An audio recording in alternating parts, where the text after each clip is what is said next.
Hello guys, नमस्कार। This side Shubham स्वर्णकार और आप सभी का एक बार फिर से हार्दिक स्वागत। तो कैसे हो भाई, क्या हालचाल है।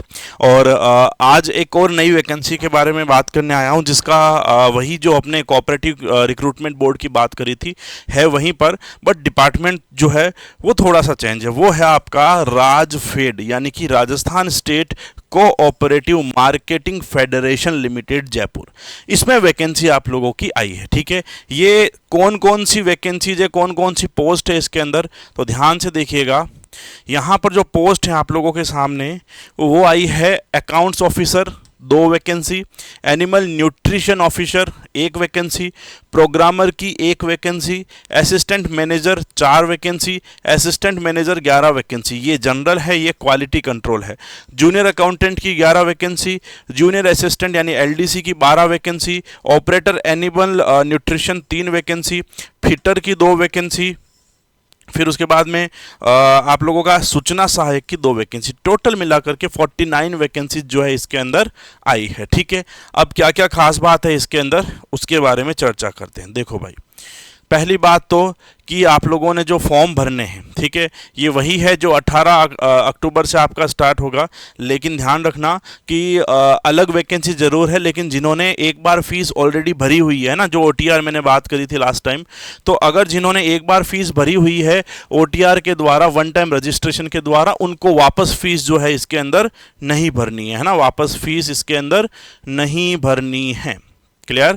और जिन्होंने ओटीआर नहीं किया था उसके अंदर जनरल और क्रीमी लेयर के ओबीसी 600 रुपये, आप लोगों के नॉन क्रीमी लेयर के जो है और अनुसूचित जाति जनजाति 400 रुपये, और दिव्यांगजन जो है वो 400 रुपये फीस जो है इसके अंदर भरेंगे। ठीक है, कॉल लेटर जो है इसके बारे में भी बात करते हैं। देखो,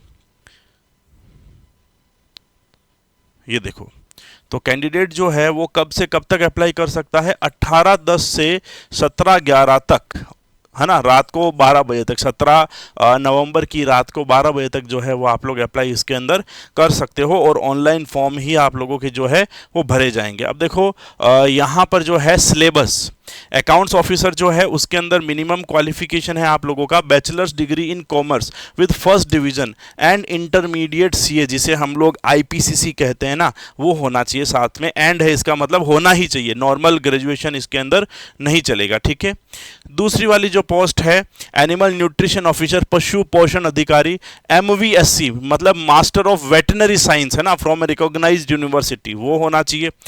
फिर उसके बाद में अगली जो पोस्ट है वो है जूनियर असिस्टेंट कनिष्ठ सहायक, उसमें केवल और केवल graduate plus diploma in computer application, जैसे RSCIT, मतलब BA BSc BCom कोई भी हो सकता है, साथ में RSCIT किया हुआ, तो आप लोग फॉर्म भर सकते हो। ये आप लोगों की वास्तव में LDC पोस्ट है। इसके सिलेबस में भी देखते हैं, पार्ट ए में इंग्लिश आएगी, फिर उसके बाद में न्यूमेरिकल और रीजनिंग, फिर बेसिक अर्थमेटिक रीजनिंग, उसके बाद में basic concept of computer science, और पार्ट बी जो है आपका जीके का। ठीक है, यहाँ पर एक बात और देखना, एलडीसी में पार्ट ए 80 नंबर का है और जीके आप लोगों की 20 नंबर की, तो ये एलडीसी की वैकेंसी जो है इसमें आई है। ठीक है, अगला जो पोस्ट है वो है ऑपरेटर पशु आहार, है ना, उसमें आईटीआई का डिप्लोमा चाहिए फिटर ट्रेड में, है ना, उसके लिए वैकेंसी है। फिर है फिटर की, तो आईटीआई डिप्लोमा फिटर ट्रेड में होगा तो ही चलेगा। फिर है आपका सहायक प्रबंधक यानी कि मैनेजर, असिस्टेंट मैनेजर जो है ग्रेजुएट विद एमबीए होना चाहिए आप लोगों का। ठीक है, तो आप लोग फॉर्म भरोगे, अदरवाइज इसमें नहीं भरोगे। फिर है assistant manager quality control, again BSc agriculture इसके अंदर चाहिए, अगर किसी के पास में है तो वैकेंसी आपकी बहुत प्यारी है। ठीक है, अगली बात करूं, अगली जो पोस्ट है वो है आप लोगों की कनिष्ठ लेखाकार जूनियर अकाउंटेंट, तो bachelor degree in commerce from a recognised university established by law in India. अब देखो, केवल और केवल अगर आप लोगों ने बीकॉम किया है ना, तो आप लोग इसमें फॉर्म डाल सकते हो। इसमें आईपीसीसी या सीए इंटरमीडिएट का कोई भी जो है लोचा नहीं है। क्लियर, तो नॉर्मल बीकॉम वाले इसके अंदर लेखाकार में फॉर्म डाल सकते हैं। ठीक है, फिर आती है कंप्यूटर प्रोग्रामर की वैकेंसी, जो केवल 1 है, बट इसमें बीई बीटेक या master of science in IT computer science या एमसीए होना चाहिए। ठीक है, या उसके बाद में अगर आप लोगों के पास में एमटेक है तो चल जाएगा, एमटेक वाले फॉर्म डाल सकते हैं। ठीक है, उसके बाद में एमबीए इंफॉर्मेशन टेक्नोलॉजी वो फॉर्म डाल सकते हैं। ठीक है, तो कुल मिला के बीटेक या फिर केवल और केवल मास्टर डिग्री। ठीक है, फिर आती है सूचना सहायक। सूचना सहायक के अंदर वही जो राजस्थान अधीनस्थ मंत्रालय लेता है ग्रेजुएशन और higher degree in computer science, ठीक है, BCA, BSc, आपका बीटेक, ये सब वैकेंसीज आप लोगों का चलेगा, ठीक है। और उसके अलावा अगर आप लोगों ने इंजीनियरिंग की है तो वो देखो कंप्यूटर साइंस में electronics and communication, information technology, इन सब में होना चाहिए, ठीक है। Post polytechnic diploma in computer application, अगर 3 साल का पॉलिटेक्निक का डिप्लोमा किया आप लोगों ने तो वो भी यहाँ पर बिल्कुल वैलिड है, ठीक है, वो चल जाएगा। ग्रेजुएट ऑफ ए यूनिवर्सिटी, कोई भी graduation with diploma in computer science, यानी कि जैसे BA, BSc, BCom plus PGDC है ना, पोस्ट ग्रेजुएशन डिप्लोमा, वो आप लोगों का चल जाएगा, ठीक है। Graduation from A university with O level, वो भी आपके काम चल जाएगा, ठीक है। या ग्रेजुएशन विद आपने कोपा किया है या data preparation and computer software में आप लोगों ने ITI किया हुआ है ना, कोपा या DPCS, तो वो भी आप लोगों का चल जाएगा, ठीक है। और 20 की जो टाइपिंग हमेशा जो होती है जनरल, वही है इसके अंदर, ठीक है। क्वेश्चन पेपर ऑब्जेक्टिव है सारी पोस्ट के अंदर, और ध्यान रखना इसके अंदर है for every correct answer 1 mark will be awarded. बात ऐसी है कि यहां पर जो है कहीं पर भी नकारात्मक अंकन नहीं है, यानी कि नेगेटिव मार्किंग नहीं लिखा हुआ है, लेकिन आगे एक जगह जो है मैं बताता हूं आप लोगों का लिखा जाता है, वो लिखा हुआ है, वो कहां पर है मैं बताऊं, कहीं पर शायद मैंने पढ़ा था कि नो नेगेटिव मार्किंग शायद इसमें नहीं है ना, एक मिनट, कहीं पर लिखा हुआ है, ठीक है। देखो सिलेक्शन प्रोसेस आप लोगों की वही है,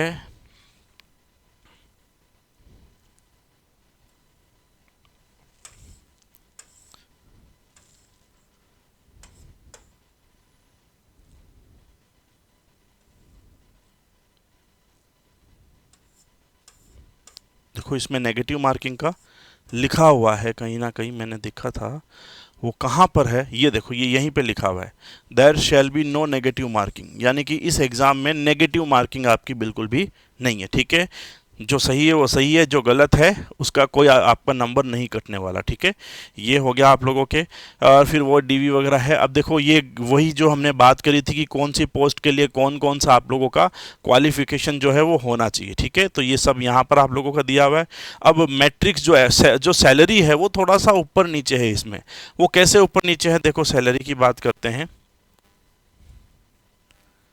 ये सब जो बातें हैं वो आप देखते रहना, हालांकि कोई खास बात है नहीं, फॉर्म भरना है और तैयारी करनी है, बस मेन चीज़ ये है। वही सेंटर जो है अजमेर, अलवर, बीकानेर, जयपुर, जोधपुर, कोटा, सीकर, श्री गंगानगर और उदयपुर, वही सेंटर है, एग्ज़ाम आपका वहीं पे होने वाला है। हाँ ये देखो, अब ये है आप लोगों का कि पैसे क्या क्या मिलेंगे। तो भाई देखो सूचना सहायक जो है ना, राजस्थान सरकार में लेवल 8 की पोस्ट है, यानी कि ग्रेड पे 2800 है, लेकिन ये देखो ये LDC के बराबर ग्रेड पे है, तो हमें तो नौकरी वाली बात है, वो बात करता हूँ अभी हाल फिलहाल। 14,600 आपको 2 साल तक प्रोबेशन में मिलेंगे, बट कि जनरली जो है 18,500 मिलते हैं, ठीक है। 2800 ग्रेड पे की नौकरी है, लेकिन यहाँ पर इसे 2400 ग्रेड पे की बनाया गया, ठीक है। फिटर लेवल 5 है, प्रोग्रामर की एक वैकेंसी है लेकिन लेवल 12 है, यानी कि आपका फर्स्ट ग्रेड जो होता है ग्रेड 1 है ना, लेक्चरर जो होता है वो वाला ग्रेड पे यहाँ पर लगता है। बाकी जूनियर अकाउंटेंट जो है वो आपका लेवल 10 यानी कि थर्ड ग्रेड वाले जो टीचर लगते हैं 3600 ग्रेड पे वो वाला आप लोगों का यहाँ पर पोस्ट है, ठीक है। तो ये है आप लोगों के लिए काम की खबर, आप अपने हिसाब से जो भी पोस्ट आपको अच्छी लगे उसमें अप्लाई कर देना, और कोई डाउट है, प्रॉब्लम है, समस्या हो दिमाग में किसी भी प्रकार का, तो उसके लिए कमेंट कर देना, मैं आपको जैसे ही समय मिलेगा उसका जवाब दे दूंगा, ठीक है। Thank you so much, bye bye, take.